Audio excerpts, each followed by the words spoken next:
데이트 폭력. 데이트라는 달콤한 단어 때문에 사람들은 폭력의 정도를 경미하게 느끼기도 합니다. 두 사람의 사생활이라고 생각하기도 하죠. 하지만 데이트 폭력은 사랑이라는 가면을 쓰고 저지르는 지속적이고 지독한 폭력입니다. 최근 5년간 데이트 폭력 건수는 3만 건이 넘습니다. 2016년 보고서에 따르면 한국 성인 여성 10명 중 6명은 데이트 폭력 피해 경험이 있다고 합니다. 2016년에만 연인 간 폭력 사건으로 8,367명이 입건됐고 그중 449명이 구속됐죠. 연인의 폭력으로 숨진 사람도 2011년부터 2015년까지 233명에 이르고 연간 46명이 데이트 폭력으로 희생되고 있습니다. 연인이라는 친밀한 관계의 특성 때문에 반복적이며 지속적인 재범률 또한 약 76%로 높습니다.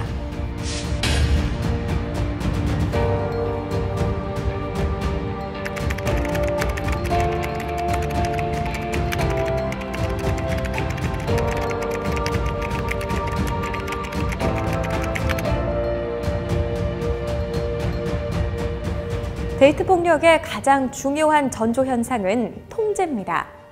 데이트 폭력을 당한 여성 중 통제 경험이 있는 경우는 전체 응답자의 76%로 가장 많죠.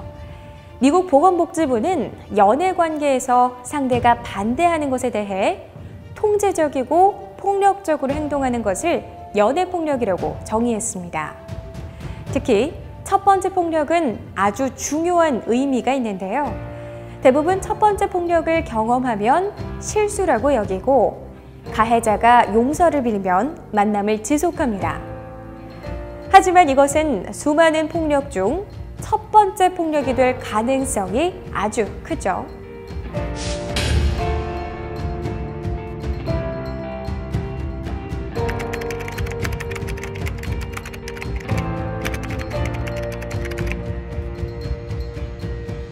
근데 이제 우리가 경각심을 가져야 될 게 이런 종류의 폭력은 특히 이성 간에 있는 힘의 그 불균형이 있는 그러한 이제 관계에서의 강자가 약자를 지배하려고 하고 폭력적인 습벽이 있는 경우에는 사실은 저절로 고쳐지지는 않는다라는 거고, 그렇기 때문에 그런 상황이 심각한 상황일 수가 있는 것이 폭력은 점점 심해질 뿐 나아지지 않을 것이다. 그냥 내버려 두면.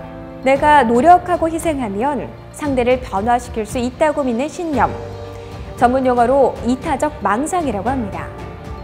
많은 피해자들이 이런 마음으로 관계를 쉽게 끊지 못하지만 더 큰 피해만 입게 됩니다.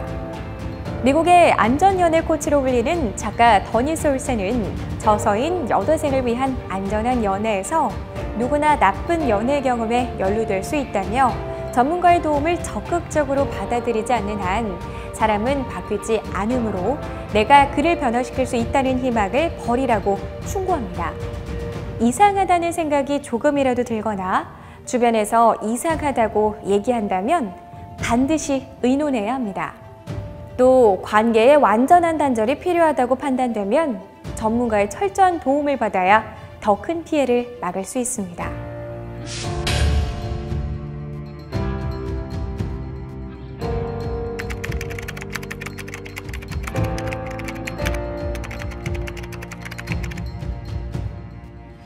그런데 폭력이 점점 심해지면 그게 결국은 인명피해로 이어질 가능성이 있기 때문에, 그렇기 때문에 혼인관계에 놓여있는 여자들도 1년에 한 50명이 사망하고요. 그리고는 혼인관계에 놓여있지 않은 지금 이 데이트 폭력에 기인한 이제 사망 사건들, 결국은 폭력에 만성적으로 노출이 돼가지고 이 목숨을 잃는 사건도 평균 지난 5년 동안 46건이거든요. 나아지지 않는다. 왜냐하면 이게 같은 공간 내에서 지금 일어나는 일들이기 때문에 사실 피해자 본인도 폭력을 근절해야 되겠다라는 아주 강력한 의지를 갖지 않는 이상 사실 혼자서 만성적인 폭력에 노출이 되면 예상하지 못했던 결과가 초래될 수도 있다. 그렇기 때문에 경각심을 갖는 건 중요하다. 그리고는 도움을 청해야 되고 경찰에다 신고도 해야 되고 그런 방식으로 대응하는 게 현명하다 이렇게 보이죠. 데이트 피해자는 상대의 말과 폭력으로 인해 판단력을 잃고 원인을 스스로에게서 찾기도 하는데요. 이를 전문 용어로 가스등 효과라고 합니다. 피해자뿐 아니라 사회적인 시선도 폭력의 원인을 피해자에서 찾는 경우가 많죠. 이것은 아주 위험한 일입니다. 또한 피해자가 헤어지려 해도 번번이 좌절을 겪게 되면 자포자기 심정으로 상대가 가진 장점에 집중하기도 하는데요. 화를 돋우지 않으면 돼, 술만 안 마시면 괜찮은 사람이다 같은 스톡홀름 신드롬을 겪기도 합니다. 하지만 사랑은 폭력과 절대 공존할 수 없습니다. 사랑이라고 말하며 억압하고 때리는 건 그저 폭력이고 책임은 피해자가 아니라 가해자의 몫입니다. 연인 간에는 피해가 발생했다 그래가지고 피해자가 뭐 국가에서 제공하는 쉼터에 간다거나 신변 안전을 보호받을 수 있는 제도가 없어요. 예. 그렇기 때문에 혼인신고가 안 돼 있다는 이유로 또 다른 차별을 사실은 받게 되는 거죠. 그런 이제 부분이라도 지금 이제 해소를 하겠다 하는 게 이제 현재의 데이트폭력 방지법의 수준 정도라고 보이고요. 아직 피해를 당하지도 않았는데 모르는 남성의 전과까지 전부 열람을 할 수 있는 권리를 과연 이제 여성들에게 줄 건가 하는 데는 상당히 어려움이 있을 것이다. 그 정도로 여성들이 본인들의 이제 신변의 안전이 위험하다라는 문제를 사회적으로 설득하지 못했다. 저는 그렇게 생각이 들어요. 왜 맞고도 관계를 지속하느냐? 내가 단호한 의사를 밝히면 된다. 이런 말 역시 폭력일 수 있습니다. 데이트 폭력. 이제 데이트란 달콤한 프레임을 깨고 단호한 법의 테두리 안에서 다뤄져야 하지 않을까요?